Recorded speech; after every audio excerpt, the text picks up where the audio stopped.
Hello student, welcome to Subhash sir video lectures. Student, जैसा कि आप लोगों को पता है कि फिजिक्स क्लास 11th का डायमेंशनल फार्मूला से रिलेटेड मैं वीडियोस आपको अपडेट कर रहा हूँ माय यूट्यूब चैनल पर। अब उसके अंदर मैंने आपसे पिछले वीडियो में डिस्कस किया था डायमेंशनल फार्मूला, ठीक है, जिसका पहला यूज भी मैं बता चुका हूँ। मुझे लगता है उस पहले यूज में आपको डायमेंशनल फार्मूला के हेल्प से फार्मूले की एक्यूरेसी चेक करनी थी, ठीक है। और नाउ इस वीडियो में हम लोग बात करेंगे यूज 2 ऑफ डायमेंशनल फार्मूला, यानी विमीय सूत्र का द्वितीय प्रयोग। चलिए देखते हैं द्वितीय प्रयोग क्या है। पिछले वीडियो में मैंने उसका एब्रीविएट किया था, उसको डिस्कस किया था, ठीक है। चलिए देखते हैं हमारा second use of dimensional formula क्या है। स्टूडेंट्स, हम लोग का जो दूसरा यूज है वो है change of system of units. मतलब मैंने बताया था कि जो यूनिट्स आपको दिए गए हैं उसका सिस्टम चेंज करना होगा, यानी कि अगर वो एमकेएस सिस्टम में है तो सीजीएस में, सीजीएस में है तो एमकेएस में। ओके, इसको हिंदी में भी समझते हैं। हिंदी में इसको कहते हैं पद्धति परिवर्तन।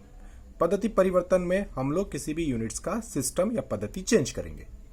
जैसे एग्जाम्पल के तौर पर मैं कहता हूं, अगर आपके पास स्मॉल जी की वैल्यू, जो कि ग्रेविटेशनल एक्सेलरेशन आपको पता है, गुरुत्वीय त्वरण, इसकी वैल्यू सभी बच्चे जानते हैं, 9.81 मीटर पर सेकेंड स्क्वायर, यही होता है ना, ठीक है। अब इसका सिस्टम देखते हैं हम क्या है। ये एम का मतलब क्या है, मीटर है, और एस का क्या है, सेकेंड। तो आप देख रहे हैं कि मीटर और सेकेंड इसकी यूनिट में इन्वॉल्व है। तो ये सिस्टम कौन सा हुआ इसका, एमकेएस। ओके, एमकेएस का फुल फॉर्म आपको पता है, मीटर, किलोग्राम एंड सेकेंड। अब मुझे इसे कन्वर्ट करना है सीजीएस में। Now I have to convert it in CGS, मतलब सेंटीमीटर, ग्राम, सेकेंड। मतलब जो चीज मीटर है वो सेंटीमीटर होनी चाहिए, जो चीज किलो है वो ग्राम होनी चाहिए, सेकेंड तो सेकेंड ही है। तो एमकेएस टू सीजीएस लाना है। तो अब जब एमकेएस टू सीजीएस लाएंगे तो जी की वैल्यू में ये यूनिट सेंटीमीटर होगा, डिवाइडेड सेकेंड स्क्वायर तो सेकेंड स्क्वायर होगा। लेकिन यहां तो वैल्यू चेंज हो जाएगी ना। अब यहां पे वैल्यू चेंज हो जाएगी तो क्या वैल्यू आएगी, तो यही चीज आपको डायमेंशनल फार्मूला के सेकेंड यूज में पढ़ना है। क्लियर हो गया। एक बार फिर रिपीट कर रहा हूं, जी की value 9.8 metre per second square है एम के सिस्टम में। Okay, now we have to convert, हम इसे कन्वर्ट करना है सीजीएस में। तो सीजीएस के अंदर में मीटर आपका बन जाएगा सेंटीमीटर, और सेकेंड सेकेंड ही है, लेकिन वैल्यू आपको पता नहीं है। तो ये वैल्यू जो निकालनी है with the help of dimensional formula है। तो वही मैंने यहाँ लिखा हुआ है, change the system of units, यानी पद्धति का परिवर्तन। तो चलिए शुरू करते हैं, इसको एक क्वेश्चन से समझते हैं हम लोग। सो स्टूडेंट, मैंने क्वेश्चन लिखा हुआ है आपको कि density of mercury is 13.6 10 to the power 3 kg per metre cube, convert it in CGS. तो आप इसका यूनिट देखिए, ये किलो और मीटर है, तो किलो और मीटर मतलब ये एमकेएस सिस्टम हो गया। कन्वर्ट करना है इसको सीजीएस में, ठीक है। इसको हिंदी में भी लिख के दिखाता हूं मैं। तो जैसा कि आप देख पा रहे हैं, हिंदी में भी लिखा है मैंने, पारे का घनत्व यानी कि डेंसिटी 13.6 10 to the power 3 किग्रा पर मीटर क्यूब है। इसे ग्राम प्रति सेंटीमीटर क्यूब में बदलो। तो वो इंग्लिश हिंदी आप समझ ही गए होगे, ठीक है। अब इसको हम सीखते हैं कि किस तरह से चेंज किया जाता है इसका सिस्टम। जो ये वाला सिस्टम है, किस तरह से इस सिस्टम में लाना है। ऐसे क्वेश्चन को सोल्यूशन करने से पहले आपको ये देखना पड़ता है कि कौन सी चीज है फिजिकल क्वांटिटी में। तो आप ये देखिए, ये है मेन चीज, घनत्व, इंग्लिश में डेंसिटी। आपको इसका फॉर्मूला पता होना चाहिए, क्योंकि इसी के फॉर्मूले से आप इसका डायमेंशनल फॉर्मूला निकाल लेंगे पहले। तो पहला आप डेंसिटी, जो भी दिया गया होगा, डेंसिटी है तो डेंसिटी लेंगे ना, तो इसका आप डायमेंशनल फॉर्मूला याद है तो याद वाला लिख दीजिए, नहीं तो अगर याद नहीं है तो कैलकुलेट कर लीजिए, ठीक है। तो चलिए डेंसिटी का पहले हम वीमा लिखते हैं, या घनत्व का हम लोग वीमा सूत्र लिखते हैं। तो प्रीवियस क्लासेस में आप पढ़ चुके हैं, डेंसिटी का is equal to mass by volume, ठीक है। हिंदी मीडियम में इसको कहते हैं द्रव्यमान बटे आयतन। चलिए इसको मैं हिंदी में भी लिख देता हूं यहाँ पे। तो घनत्व बराबर द्रव्यमान बटे आयतन, इंग्लिश में डेंसिटी मास बाई वॉल्यूम, और हिंदी में द्रव्यमान बटे आयतन। सेम चीज है, जो हिंदी मीडियम के स्टूडेंट हिंदी में देखेंगे, इंग्लिश वाले इंग्लिश में देखेंगे। अब इसका वीमा निकालते हैं।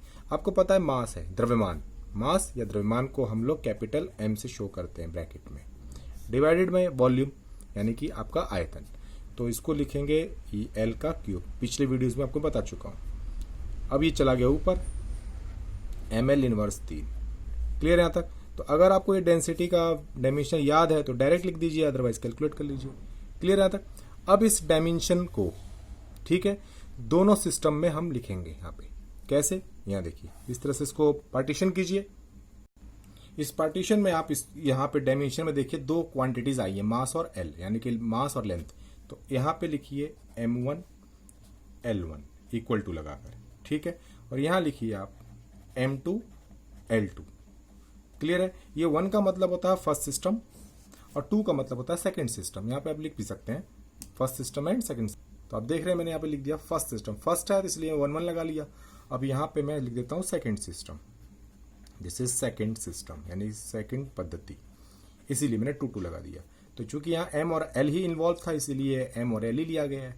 चलिए अब इसको देखते हैं 1। तो m1 ये साफ लिखा हुआ है kg, क्योंकि m मास को दिखाता है तो kg। Okay, l for length, तो यहाँ पे दिया हुआ मीटर। क्लियर है। अब आपको लाना किसमें, m2 का मतलब सेकंड सिस्टम जिसमें लाना है। तो ये लिखा हुआ है किसमें लाना है आपको, CGS में लाना है, मतलब ग्राम और ये। तो आप समझ सकते हो कि kg है तो फिर अब इसका हमको यहाँ ग्राम लेना पड़ेगा। क्लियर। L2 लेंथ है जो कि पहले मीटर था, अब लाना CGS में है तो मीटर में ना लेकर हम इसको लेंगे सेंटीमीटर में। क्लियर है। तो अब इस तरह से आप समझ चुके हैं कि m1 L1 और m2 L2 का क्या मतलब है। अब रही बात ये वैल्यू की, तो एक यहाँ पे एक वैल्यू लेंगे n1, numerical value, n for numerical value, वो ये लिखा हुआ है पार्ट, ये वाला पार्ट पूरा लिख लीजिए आप। तो 13.6 मल्टीप्लाई 10 टू द पावर 3 और n2 न्यूमेरिकल वैल्यू 2 आपको लाना है, क्योंकि ये जो लिखा ना इसे ग्राम पर सेंटीमीटर क्यों बदलो, तो यही वैल्यू आपको लानी है। तो बस ये सिस्टम आपको करना आना चाहिए। अब इसके बाद देखिए इसे कैलकुलेट कैसे करते हैं। इसे कैलकुलेट करने के लिए आप लोग ये वाला डायमेंशनल फॉर्मूला 1 लगा के लिखिए, m1 L1 इनवर्स 3 इस तरह, और इसके बगल में न्यूमेरिकल वैल्यू n1 दे दीजिए, इक्वल टू लगाइए। सेम चीज आप लिखेंगे 2 लगाकर, यानी कि सेकंड सिस्टम के लिए m2 L2 इनवर्स 3, और यहां पर आप न्यूमेरिकल वैल्यू 2 कर लीजिए। तो आप ये समझ पा रहे होंगे कि इस तरह का सिस्टम में आपको लिख देना है। इसका मतलब यह है कि ये फर्स्ट सिस्टम का वैल्यू है और ये सेकंड सिस्टम का वैल्यू है। तो आपको कैलकुलेट क्या करना है, n2। तो ये वाला पूरा पार्ट आपका इसके डिवाइड में चला जाएगा, डिवीजन में चला जाएगा। ठीक है, देखिए किस तरह से, n2 इक्वल टू, अब ये m2 और L2 जो डिवाइड में जाएगा तो अपने अपने जो है पार्टनर के पास ही जाएंगे। जैसे m1 के नीचे m2 जाएगा, तो मैं लिख देता हूं m1 बाई m2, और इसको एक ही ब्रैकेट में रखना। सिमिलरली L1 के पास L2 चला जाएगा, और पूरे का पावर -3 है तो एक बार ही लिखाना है। क्लियर है। अब इनकी वैल्यूज को हम डालना शुरू करेंगे। ठीक है, वैल्यूज कैसे डालते हैं, ये क्या लिखा हुआ है m1 को देखिए kg लिखा हुआ है, तो आप सिंपली kg लिखिए डिवाइडेड m2 ये सामने ग्राम लिखा हुआ है तो यहां ग्राम लिखिए, ब्रैकेट क्लोज। सिमिलरली आप L1 को देखिए, L1 यहां पे मीटर है एंड डिवाइडेड बाई L2 यहां पे सेंटीमीटर है, और टोटल का पावर है -3। ओके, अब आपको इसको क्रॉस करना है। तो ये बताइए ग्राम है, 1 kg है, तो 1 kg में 1000 ग्राम होते हैं, तो 1000 ग्राम लिख लीजिए इसको, divided by gram. Clear. Similarly metre है तो 100 सेंटीमीटर होता है, देखो मीटर को मैंने 100 सेंटीमीटर लिखा, डिवाइड बाई सेंटीमीटर, पावर -3। अब आप देख पा रहे हैं कि यहाँ ग्राम से ग्राम कैंसिल हो गया और सेंटीमीटर से सेंटीमीटर कैंसिल हो गया। क्लियर है। तो आपके पास बचा क्या, एक ये 1000 बचा, तो जो ये 1000 बचा इसको 1000 लिखिए, चूंकि यूनिट है नहीं तो लिखना नहीं है। और आप ये देख रहे हैं कि 100 के पावर -3 है, तो माइनस में पावर खुलता नहीं है, तो इसको लिखिए 1/100 का पावर +3, नीचे आएगा प्लस हो जाएगा। अब इसको आप खोल सकते हैं, 100 मल्टीप्लाई 100 मल्टीप्लाई 100। क्लियर है। तो इसमें आपके 1 2 3 1 2 और 3 जीरोस कट हो गए। क्लियर है। तो आपके पास वैल्यू क्या बच रही है, 10 टू द पावर 2 और 1 3, तो 10 टू द पावर -3। क्लियर है। लेकिन स्टूडेंट एक चीज में देखिएगा, जो मैंने छोड़ भी दिया था जानबूझ के ताकि आपका ध्यान इस पे जाए। जब आपने इसे n2 को लिया, ठीक है, तो मास और l लेंथ नीचे चला गया, तो ये वाला n1 पोर्शन आपने यहां नहीं लिखा है। तो मैं यहां पे इसको अब ले लेता हूं, इसको शुरू में ले लेना आप लोगों ने, मेरे से ये ड्रॉप भी हो गया। तो n1 हो गया, तो यहां पे हर जगह n1 पड़ा रहेगा। क्लियर है। अब n1 की वैल्यू यहां पे भी आपका n1 चलता रहेगा। क्लियर है। और यहाँ लास्ट में भी आपका n1 चलता रहेगा। क्लियर है। अब आप n1 को देखेंगे तो n1 की वैल्यू भी थी हमारे पास 13.6 10 टू द पावर 3, तो इस n1 की वैल्यू हम लोग यहाँ लिख देते हैं। तो 13.6 multiply 10 to the power 3 and और ये भी लिखा हुआ है 10 टू द पावर -3। अब आपका 3 कट गया तो बचेगा 13.6। क्लियर है। अब आप इसके यूनिट की बात कीजिएगा तो यूनिट क्या होगा स्टूडेंट, ग्राम, क्योंकि पहले केजी था, divided by centimetre cube. Clear है। और ये आपका CGS सिस्टम में कन्वर्ट हो गया।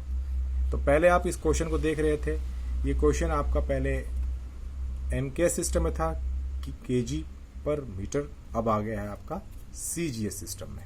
तो इस सिस्टम से आप इसको कन्वर्ट कर सकते हैं। Clear student. मैं कुछ क्वेश्चंस आपको देता हूं जो आप मुझे करके दिखाएंगे, ना आने पर हम लोग कुछ लाइव क्लासेस में डिस्कस करेंगे। सो स्टूडेंट्स, मैं आपको कुछ क्वेश्चन दे रहा हूं जो मेरा टास्क है। पहला क्वेश्चन है आपका कि speed of light is 3 × 10 to the power 8 metre per second. आपको पता है कि लाइट की स्पीड इतनी ही होती है, 3 × 10 to the power 8 metre per second. इसको कन्वर्ट करना है आपको CGS में। ओके, कन्वर्ट करना है, जैसे कि मीटर आपका सेंटीमीटर हो जाना चाहिए और सेकंड है। तो ये जो प्रोसेस मैंने आपको समझाया वैसे करना। इसके अंदर फिजिकल क्वांटिटी क्या रहेगी आपकी, स्पीड। तो आपको स्पीड का डायमेंशनल फॉर्मूला पता होना चाहिए, जो कि मैंने पिछले वीडियो से बताया था, LT इनवर्स 1। स्पीड और वेलोसिटी का सेम होता है। The value of gravitational acceleration G। तो देखो ग्रेविटेशनल एक्सेलरेशन है तो एक्सेलरेशन का डायमेंशन आपको पता होना चाहिए, वो भी मैंने पिछले वीडियो बताया था, LT इनवर्स 2। और इसे कन्वर्ट करना CGS में। क्लियर है। Convert Newton into dance. आपको पता होना चाहिए से बच्चों को कि न्यूटन MKS सिस्टम का फोर्स का यूनिट है, और इसका जब डाइन में कैलकुलेट करते हैं तो इसका नाम चेंज हो जाता है। CGS में जब इसको कन्वर्ट करते हैं तो इसका नाम चेंज होकर डाइन हो जाता है। तो न्यूटन को कन्वर्ट करना है डाइन में। तो न्यूटन MKS सिस्टम का चीज़ है, न्यूटन जो है वो MKS सिस्टम का है और डाइन आपका CGS सिस्टम का है। तो न्यूटन रिप्रेजेंट किसको करता है, फोर्स को, यानी कि बल को। तो आपको इसका वीमा यानी कि डायमेंशनल फॉर्मूला पता होना चाहिए, MLT इनवर्स 2। दोबारा बोल रहा हूँ, MLT इनवर्स 2 क्यों ले रहे हैं, क्योंकि न्यूटन फोर्स को रिप्रेजेंट करता है यानी बल, और उसका डायमेंशनल फॉर्मूला ये है MLT इनवर्स 2। ओके, तब इसको आप M1 लिखेंगे, L1 लिखेंगे, T1 लिखेंगे, जैसा कि मैंने पहले बताया है। Convert joule into ergs. Joule MKS system का है और अर्ग CGS सिस्टम का है। तो इसका डायमेंशनल फॉर्मूला एनर्जी वाला ही यूज होगा, ML/T इनवर्स 2। क्लियर है स्टूडेंट। तो आपने एक चीज नोटिस किया होगा कि पूरी पढ़ाई के अंदर आपको अगर डायमेंशनल फॉर्मूले याद हैं तो चीजें आसान हो जाती हैं। तो ये मुझे कर आप मेरे व्हाट्सएप नंबर पर या मेरे पर्सनल व्हाट्सएप पे मुझे आप दीजिए, या फिर आप इसको कभी मेरे लाइव क्लासेस चलेंगी जो यूट्यूब की, तो उसमें डिस्कस करेंगे। नोट में मैंने यहाँ लिख दिया है, Newton is unit of force, यानी कि न्यूटन बल का मात्रक है, और joule is the unit of energy, यानी कि ऊर्जा का है। So student, thank you, best of luck, मिलते हैं नेक्स्ट वीडियो में। मन से कीजिए। चलिए, थैंक्स।